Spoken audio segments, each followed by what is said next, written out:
I knew that things were going to be different as soon as I started my new school. I was born and raised in Philly, and moving an hour away from the city would definitely take some adjustment. Adjustment meant that I had to learn to live with it. I kept my nose clean and stayed out of trouble at the request of my father and insistence of my mother. The population was diversified, to say the least. Some blacks, some Spics, a few Italians, and some Jews.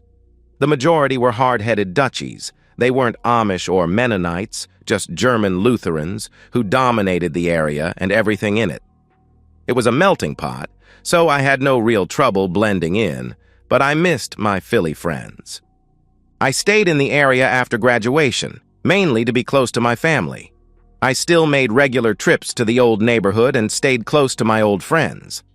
I got my first job driving a fuel oil delivery truck. In a few years, I was working inside, dispatching and taking orders.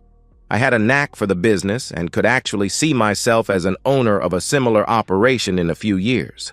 I had no trouble finding friends of the opposite gender, and my social life was better than I had expected. When I got married, my mother was a little disappointed that my new wife was not Italian, but she did her best to make sure that Marcy was accepted with no reservations. After 2 kids, Marcy insisted that I get clipped. I had no problem with that, but once the kids started school, Marcy wanted to go to work. My father never felt that it was a good idea for a wife and mother to work. I'm not completely sure of the rationale behind this, but looking back, it made sense. It wasn't that I minded Marcy working, as much as I disliked the fact that she was socializing with people that she knew and grew up with. I liked some of her friends, but not all of them. In school, she had been involved in all sorts of student activities, and she really enjoyed them. I avoided such things and the people that were doing them. I always felt that they were a bunch of snobs, sitting around stroking each other's egos. I knew that she had been sexually active before I met her, but I was also. We never discussed things that we did before we were together. It wasn't a rule or anything, just something that we fell into. We were married for about 10 years when things started to come apart. Marcy had been working in the claims department of one of the local national insurance companies. I got concerned when she started working overtime and weekends. 6 months later, I knew that I had to end it when the seminar came up. Tony, I just don't understand what the problem is. It is only for 3 days. I already talked to your mom and she agreed to stay with the kids while I am gone. You will be home in the evenings. I know you can cook for yourself. I couldn't believe that she had the guts to ask in the first place. Who is going on this seminar? She seemed to perk up a little when I responded. 6 girls from the department, Betty Klink from personnel, and Rodney. I smiled when she said his name. I was amazed that she hadn't figured out that I knew all about her special lunches and night work sessions with her immediate boss, Rodney Foote. Rodney and Marcy grew up together. He was one of the kids that were in every club and participated in every activity, other than sports, when he was in school. Do you take me for some kind of a fool, Marcy? I don't understand. What are you talking about? I have known about you and Rodney for 6 months now. If you think I am going to let you go away with him for 3 days, you are out of your mind. Tony, what are you talking about? Rodney is my boss. There is nothing going on between us. I would never think of cheating on you. You know that. I looked at the empty Budweiser can in my hand and slowly got out of my chair. As I walked to the kitchen, I crushed the thin aluminum in my hand and threw it at the trash can. I missed, but didn't bother to pick it up. The new can made a hissing noise as I popped the top and sat back down. Marcy just sat waiting for me to reply. You are the mother of my children, and as a mother, you do a good job. The only reason I haven't thrown you out is because of that. I talked to my mom and explained it all to her. She said that I should stay firm and hope that you get it out of your system for the sake of the children. If I dump you, the courts will give you my kids. I can't have that happen. You told your mother that I was cheating on you? No, a lady from church told her. I just didn't deny it when she confronted me. You are not serious. I don't believe you. Why are you saying all this? I took a big swig of beer and smiled. Rodney lives at 321 David Drive. It is only 3 blocks from your office. You and your boss go there usually 3 times a week and stay for almost 3 hours each time. What do you do at his apartment for 3 hours? After you explain that to me, you can tell me about the overtime that you have been putting in at the office. Did you know that your office cleaning lady also goes to church with my mother? Her eyes were all watered up, and her lower lip was trembling. As long as you do not publicly embarrass me or my family, I won't do anything. If that changes, then all bets are off. You can leave or you can stay, but you will never take my boys from me. She was definitely upset when she jumped to her feet. Damn you, Tony. I hate you. You wop bastard. With that outburst, she left the room bawling. That was the first time she had ever swore at me, and the first time she ever made any derogatory remarks about my heritage. The Dutchie in her finally came out. We had 2 boys, Terry and Rick, who shared a room with a set of bunk beds. The 3rd bedroom was a catch-all room. That is where I slept from that day on. It was a rented house. We had over $60,000 saved for a down payment on our dream home, but my dream had turned into a nightmare. Nothing more was ever said about the seminar. Marcy no longer worked overtime. She carried her lunch to work. The atmosphere at home was not chilly, rather it was cold and freezing. Mom had no new feedback from her church friends. Things seemed to be normalizing, but I felt uncomfortable. There was no intimacy at the time, but I would not put up with that situation for too long. Against my better judgment, I agreed to accompany Marcy to her company Christmas party. I didn't want to let her go alone, and I felt that I could pass the evening quietly by just staying out of the way. It was a good plan, but full of flaws. The company rented a hall with a dance floor, a buffet table, and a couple of open bars. I could nurse 3 beers for the entire night and not feel any pain. By the time we got there, the only tables that were left were near the company bigwigs. It was quite apparent that all of the employees were avoiding those seats. Things seemed to be all right for the first hour. I noticed Rodney across the room hanging out with some buddies. Several of the guys that Marcy worked with asked her to dance, but good old Rodney stayed away. I was glad to let her dance because I didn't want to. I had just started my 3rd beer when I noticed that Marcy and Rodney were exchanging glances. It consisted mostly of nods and head tilts, but there was something definitely going on. I tried my best to act bored and disinterested, but to still keep an eye on them. My wife excused herself to use the ladies' room. I made a quick sweep across the room and noticed that Rodney was gone. It was unbelievable. After we had the discussion at home, it was totally stupid for her to attempt a get-together with the jerk while I was in the same building. She could see him anytime at work, with no possibility of being interrupted. I believed that the only reason for doing it would be to make me look like a cuckolded jerk. By hooking up with Rodney in the middle of a company affair, she would be hanging the horns on me for everyone to see. His cronies were standing together by one of the bars with big grins on their faces as Marcy entered the hallway to the restrooms. She glanced back to make sure that I was still in my seat and then disappeared. I stopped by the head table on my way to the restrooms. I leaned over and apologized for disrupting the party just to get their attention. The guys across the room with the silly grins were suddenly not smiling anymore. They seemed agitated because they had no idea what they could do to help good old Rodney. I went into the ladies' room first and found it empty. I had better luck in the men's room. From there on, things seemed to happen in double time. They were kissing. His back was to me and his hand was up her skirt. There was no resistance on her part. I grabbed Rodney by the back of his neck and took one step sideways before slamming his head forward into the bathroom tile. Something definitely broke. I could hear my wife shouting my name over and over, but totally ignored it. I spun the son of a around, and the blood from his broken nose splattered all over my shirt. He was limp, but still standing, so I gave him a good shot to the stomach. He went down and immediately started to vomit. Marcy was pulling on my jacket sleeve with no effect.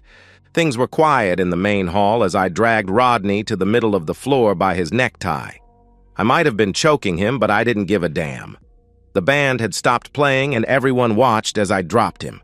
I looked around the room to see if anyone was interested in coming to his rescue, but there were no takers. I am sorry for ruining your great party.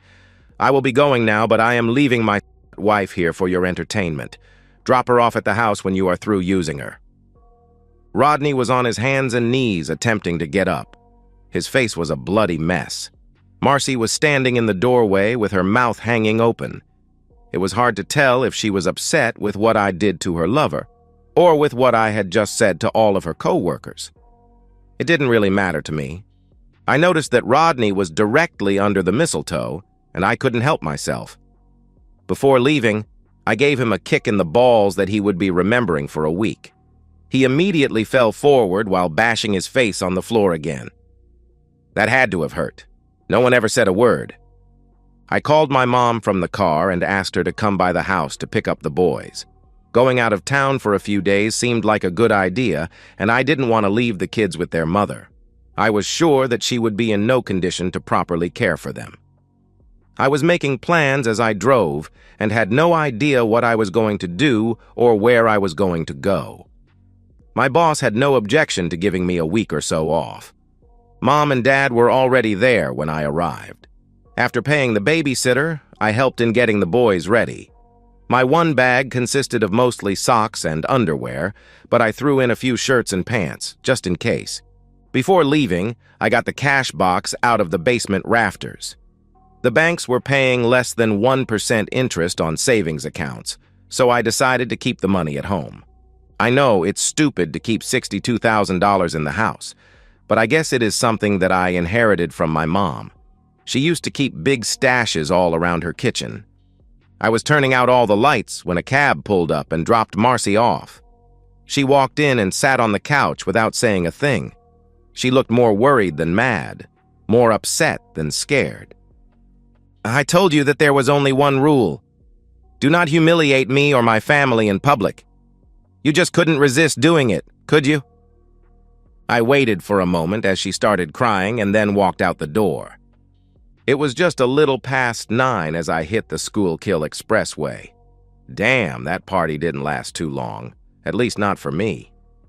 I decided that I would spend a few days in Atlantic City before going back home, but first I had to see my old friend Sal. Sal had a sandwich shop in the old neighborhood. It wasn't like the flashy ones you see in the Philly travel films, but more of a convenience for the people who lived close by. His primary income came from other endeavors that most of us either ignored or participated in. He lived on the second floor and worked out of the back room. It was like an old home week. After I explained my situation, he agreed to help me. Tony, it is going to cost you $20. Can you handle that, or do you need me to spot you? I got it up front, no problem, I replied. Do you want it messy or quiet? Transparent, no fuss, no muss, nothing. You have to leave for a few days? Do you have anything set up? No, I was thinking of going to Atlantic City, I replied. How about 6 days and 7 nights at the Taj? What are you talking about, Sal? I asked. I got some comps coming. I think it would work out pretty well for you. Sounds good to me. Are you going alone, Tony? He asked. Yeah. This is all sort of spur of the moment. I didn't have any time to invite guests, I replied. You shouldn't be alone. You need somebody to help verify that you were there. Hold on a minute. Sal picked up the phone and dialed a number that must have been familiar. Carla, it's Sal. Make yourself pretty and get your ass down here. There was a short pause. No, nothing like that. You are going to be going on vacation. He was snickering as he hung up. Tony, do you remember Carla? My brother Michael's oldest? Yeah, chubby little thing with dark brown eyes. I remember that she was always laughing. How old is she by now? Sal was smiling at my recollection of his niece. She's 23 now, Tony, and she ain't chubby no more. All of a sudden, I realized that Carla was going to be accompanying me to the shore. I felt a little uncomfortable since she was Sal's niece, but hell, he was the one setting it up. "Tony, do you have a credit card?" "I got 2 of them. I was going to cancel them Monday morning." "No, don't do that. I want you to use those credit cards as much as you can. Meals out, room service, and even some casino cash advances. But don't go overboard. You need the card action to prove that you were there. Spread it out time-wise so that it doesn't look like you snuck back home. It might cost you a couple of grand, but it's cheap insurance." Sal knew his business. It all made sense. As I was mulling it all over, Carla came in. "Tony, I ain't seen you since you moved up to the sticks. You look good." Now I know why Sal was smiling. Carla was absolutely gorgeous. Those dark eyes were amazing, and all of the baby fat that she used to have had seemed to have moved to her chest. I knocked over my chair like a klutz as I jumped to my feet. "Tony needs somebody to keep him company in Atlantic City for a few days. Are you up to it?" Her mood seemed to change a little when he said that. "Aren't you still married?" She directed the question to me. Before I could answer, Sal jumped in. "The marriage is dead, Carla. Tony needs a nurse right now. I knew you always liked him, so I thought of you first." "Sal, I am not going to break up anyone's family. It is not fair for you to ask me to do this. Besides that, I am not one of your hookers. Why don't you just get one of the girls to go with him?" "I don't expect you to sleep with him. Just keep him company and help him forget his troubles." Carla had a puzzled look on her face, as if she just figured something out. She was quick as well as beautiful. "I'm sorry." She looked from Sal to me with a little smile. "I'll be glad to go with you, Tony, but you have to promise to buy me some saltwater taffy." We were all smiling now. "I'll need about an hour to get ready. Don't let him drink anything, Sal. I don't want to drive down there with a drunk." I think I saw her wink at me as she left to get her things. Sal and I recapped our discussion while Carla was gone. He graciously accepted my $20,000 and promised complete satisfaction. The drive to Atlantic City was uneventful, except that I was forced to give Carla a complete rundown of the problems that I was having with Marcy. Her only comment was, "Oh, the poor kids." Carla frowned when she saw the double beds, but she fortunately didn't notice me snickering a little. I was pretty sure that we would only be using one of them before the week was up. All good things come in time. We did a little bit of gambling but didn't go overboard. I was smart enough to realize that in the long run, I would always end up losing. Carla was happy with the quarter slots, and I was just looking for something to kill time. We spent more time eating and walking on the boardwalk than anything else. Of course, we did see every show in town. I was a perfect gentleman the first night, but Carla and I were tearing up the sheets by noon the second day. My mother was right. I should have married an Italian girl. It felt natural, and I did not feel as if I was cheating. We were getting ready for supper on the 4th day when we got visitors. There were 2 of them, not in suits, but in sports jackets. "Tony Randazzo, I am Ray Fritz, and this is my partner Rupert Marks. We are from the Berks County Special Crimes Task Force. Can we talk with you for a few minutes?" Carla walked out of the bathroom in her inner wears. She glanced over at the 2 men, walked to the bed, and picked up her bathrobe. She seemed a little embarrassed, but she knew that they might be paying me a visit. "Do you want to give me an idea of what we will be talking about?" "We would like to talk about your relationship with Rodney Foote." "I didn't have a relationship with Rodney Foote, my wife did." For some reason, they seemed a little bit uncomfortable. Fritz was doing all the talking while Rupert was busy staring at Carla. "We realize that, Mr. Randazzo. We understand that you had words with him last Friday at the Continental Insurance Christmas party." "Why? Is he pressing charges?" I asked. "No. He has disappeared, and we were wondering if you could help us locate him."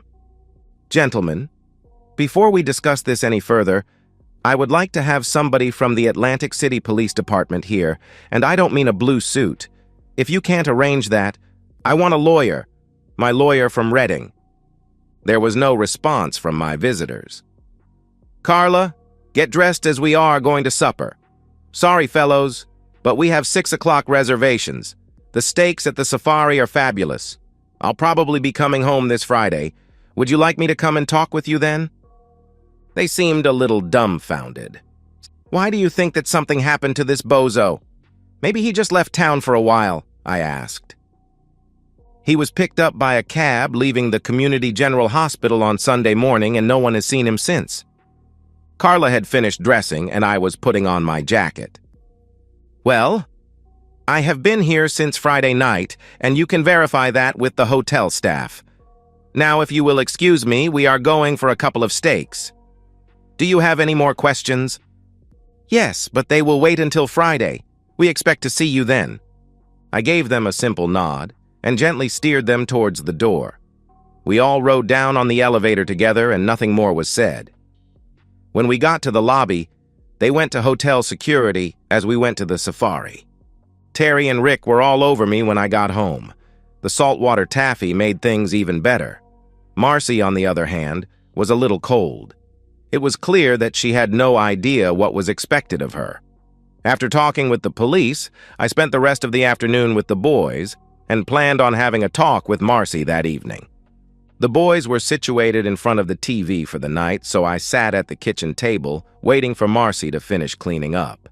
She seemed to be taking longer than usual, but I didn't budge. Finally, she turned towards me and sat with her elbows on the Formica top. "What did you do with Rodney?"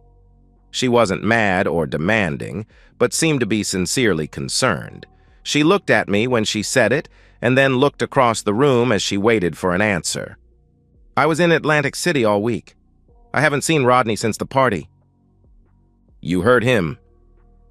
"I hope so," I replied. "He was in the hospital for 2 days. You broke his jaw and his nose. He deserved it." She seemed to be out of questions. "What were you doing with him in the men's room?" I asked. I waited a few moments, but got no answer. "Why did he have his hand up your skirt?" I asked again. Still no answer. Marcy was wringing her hands and looking at the tabletop. "Why aren't you at work? And what are the kids doing at home on a school day?" "I had to quit work. There was no way that I could go back there again. I took the boys out of school because your mother said that you might be home today." It was time for some confrontation. "I told you that there was only one rule. You could not do anything that would humiliate me or my family. A simple rule. Why did you feel the need to ruin everything by violating it? The two of you just felt that you had to rub it in. Why?" Marcy seemed to be getting a bit more nervous the longer we sat. I slammed my fist on the tabletop really hard. I said, "Why? Damn it. Answer me." "I don't know why. I don't know why. It just happened. You were sitting in the corner like a lost puppy dog, and we felt we could take advantage of the situation. We had no idea that you were going to go crazy. You acted like a madman. I was scared to death." At least I was getting a little emotion out of her. Of course, none of it made sense. I wouldn't even begin to analyze what she said. It was a stupid thing for them to do while I was there. They had weeks to get together before the party, and I never would have known about it. No, the only reason they chose that time and that place was to humiliate me. All of her gibberish would not change that. "Marcy, you have 3 choices. You can stay here and be a proper mother to your children. You can get a divorce and leave without the kids, or you can just disappear. If you stay, we will not be living as man and wife, and I will not tolerate any more affairs with Rodney or anyone else." At the mention of Rodney's name, Marcy burst into tears. Before she could make a choice, she bolted from the room while bawling. I guess we will be finishing that conversation tomorrow. Adjustments were made. I got a small apartment a few blocks from the house. It was close enough that the boys could walk over anytime they wanted. Carla moved in with me. The police talked to me a few more times and then stopped bothering me. Rodney Foote was picked up by a taxi cab outside the hospital and never seen again. His family offered a reward for any information but got no response. I had supper with Marcy and the boys every night and spent as much time as possible with my sons on the weekends. It was apparent to everyone that Marcy and I were not together as a couple anymore, even though we were still married. Marcy spent a lot of time with her parents and her sister. I had no trouble with that. There was nothing to indicate that she was seeing anyone else. She quit her job right after the Christmas party and did not appear to be interested in getting another one. We never finished the conversation that we had the first night that I came home. She played the part of a good mother. The house was always neat, the boys always ate well, and they had clean clothing. I took care of all the lawn and outside work. Marcy got $200 every week to take care of home expenses, food, and her personal needs. I always asked her if she wanted more, and she always refused. We no longer had any credit cards. At Thanksgiving and Christmas, the boys and I were with my family. Carla usually joined us. Marcy spent the holidays with her family, but had Christmas Eve with the boys. Things were awkward whenever Terry or Rick wanted to talk about the relationship between their mother and me. Both of us refused to discuss it with them. I appreciated that on her part, but then what could she say? The farce continued for years. Of course, my meager explanation does not nearly convey things as they actually happened. There were complications and disagreements constantly, but we prevailed. Things with Carla were fine to start with. As time went by, she started spending more time with her family in Philly and less with me. I couldn't blame her. I was indebted to her for all the effort she put forth to make the breakup easier to take. The way things were going, I could not divorce Marcy, and as long as the boys were still at home, I couldn't throw her out. They were all self-imposed limitations, but I made myself stick with them. I hated the whole situation, but could not come up with an alternative. The boys, however, were able to. Terry was 16 when things came to a head. A new kid at school was related to my wife's former lover and insisted on provoking Terry about the situation. It was the first time any of this had ever come up, and he was not prepared for it. Rodney's nephew ended up at the hospital, and I ended up having to pick up Terry at school. He was expelled for 2 weeks and was facing possible assault charges. Unfortunately, Rick was present when everything went to hell and insisted on trying to help his brother. He ended up losing 2 teeth, but gained his brother's admiration for the attempt. Marcy met us at the door when I brought her sons home. Terry immediately started to tear into his mother for not talking with them about what had happened years ago. Marcy offered no defense. She just stood and listened as her oldest son expressed his anger. I left them alone to take Rick to the dentist. Rick didn't seem too broken up about the missing teeth, but I was not too nuts about the dental expenses coming up. When we got home, Marcy was gone. Her car was still there, but that was about it. Terry said she just grabbed her purse and walked out. She never said a word to him or offered an explanation.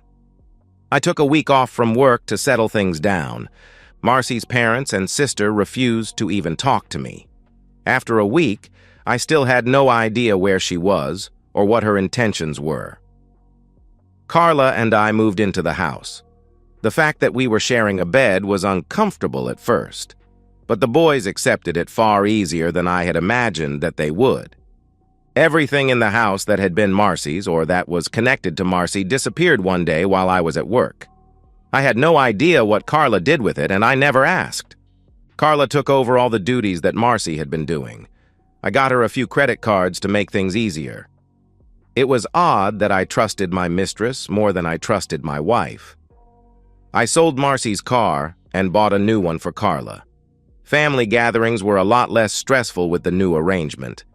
Carla was a lot happier, and my mother was elated. Terry and Rick had no further trouble at school, and Rodney's nephew never returned. Things were finally looking up, but I was still married. I waited 2 months before going to the police and reporting Marcy as a missing person. Actually, I just reported her as a runaway spouse so that I could use the report when I applied for the divorce using abandonment as a cause. I waited 2 more months and then submitted the divorce papers. She had to be gone for a year before it would be granted. I was planning ahead. Things normalized in the household. Terry and Rick had no trouble talking to Carla. They never called her Mom, always Carla, but things were fine. We were more like a family than we had been for years. One day, out of the blue, my final decree of divorce was delivered. I was a free man. 2 weeks later, Carla and I drove down to Elkton and tied the knot. We were a family again. Terry graduated from school and joined the Air Force. A year later, Rick decided to go to meat cutting school in Toledo. Everything went so fast. Soon, Carla and I were alone. We never heard from Marcy. Mom and Dad moved to Ocala and made everybody promise to visit at least twice a year. There was no longer anything holding us to Reading, so Carla and I moved back home to Philly. Rick hooked up with a fancy butcher shop in West Chester after graduating from his school. We got to see him a few times a month, and he always had something nice to surprise us with. About a year later, one of Carla's nieces was getting married, and we naturally had to go. An Italian wedding in the city of brotherly love is a big deal. By big, we mean attended by a lot of people, mostly relatives, but also a lot of freeloaders looking for booze and free food. It didn't matter, because there was enough to go around. We were sitting with some friends enjoying the evening when I noticed that Carla seemed a little nervous. I had seen her looking across the dance floor several times as if she was staring at something. I took a few quick glances and saw nothing. I forgot about it until my wife excused herself to go to the ladies' room. Something didn't seem right. I watched her walk toward the back of the hall and meet up with one of her old girlfriends. There was a lot of chatting and some posturing, but it all seemed on the up and up. Carla never went to the restroom, but walked over to one of Sal's personal assistants. Carla was gesturing over towards the table where her girlfriend just come from. There were 3 guys and 3 girls at the table. They looked like galooks trying to be something that they weren't. The girls were all overdressed and on the sluttish-looking side. Carla returned with a pensive but confident look on her face. "Tony, we have a small problem." "I figured that from your trip around the room. Care to explain it to me?" "You have to keep your cool. In a couple of minutes, one of the guys over at Gina's table is going to come over here and bait you." "What the hell do you mean, bait me?" "He is going to say some insulting things about me in order to get you mad. When you get up to fight him, the 3 of them are going to beat the crap out of you."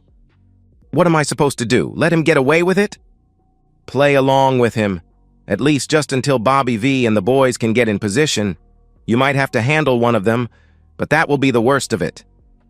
"What do you mean by play along with him?" "Let him insult me and then agree with him. If he says that I am a whore, ask him how much he is willing to pay. Something like that. Whatever you do, don't let him rile you." "What brought all of this on? What did I do to these guys?" I asked. "Look over at Gina's table." "Yeah?" "Do you see the bitch with the short platinum hair?" She pointed. "Yeah?" "Look close." "Holy crap, it's Marcy." "What the hell is Marcy doing here?" I asked. "Marcy's boyfriend is somehow related to the bride. It appears that she is still pissed at you, and she set him up to clean your clock when she realized that you were here. I guess she is looking for some kind of payback. While you and Sal's boys are taking care of business out here, Gina and I will be talking to Marcy back in the ladies' room.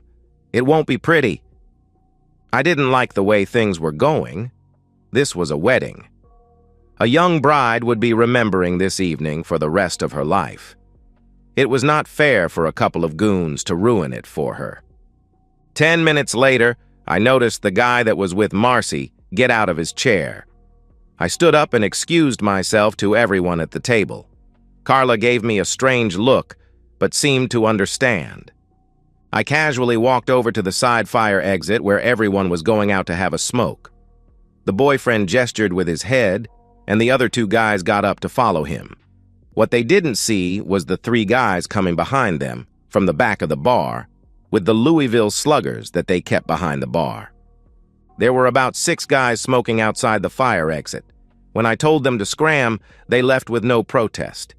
There was a sense of urgency in my voice, I guess. I walked about 20 paces from the door, stopped, and turned. They came out smiling, but not for long. A few seconds later, they heard the door close behind them.